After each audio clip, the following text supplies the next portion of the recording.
त्या दलिंद्राची कबर कोणालाच माहित नव्हती त्या औरंगजेबाची. दर्पण कुंकड कोणाला माहित सुद्धा नव्हतं. सगळ्या महाराष्ट्राला माहित केला संत देवेंद्र फडणवीस त्याची कबर कुठे आहे म्हणून. आता अफजल खानाची शोधून काढी तू का कुठे आहे म्हणून. त्याला ते ना दे. देवेंद्र फडणवीसला कबरी काढायच्या नाही, फक्त मराठ्यांचा वापर करायचा मारामारीला आणि मराठ्याला मोठं करायचं नाही, हे त्याचा उद्देश आहे. मराठ्यांनी समजून घ्या. 70-75 वर्षात यांनी आपला वापर केला हिंदू. त्याला ती कबर काढायची. कबर काढायची कोण म्हणताय? देवेंद्र फडणवीस. पोलिस कोणी लावले तिथं? देवेंद्र फडणवीसने. कशी काढायची?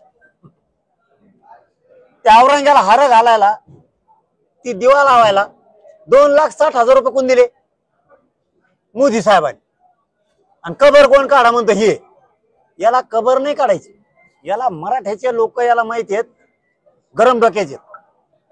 यांना भेडवा दंगलीत म्हणजे केशी करून गुतून टाकू यांना. आम्हाला जे पाहिजे ना ते देत नाही तो. आणि त्या मेलेला माणूस येतो ते दलिंदर, ते कुंकुण आलं मुकायला आलं का इकडे उंटावर बसून दलिंदर ते पुरून टाकलं होतं कोणत्या वड्या वगळीत. ते फडणवीस ते बाहेर काढलं.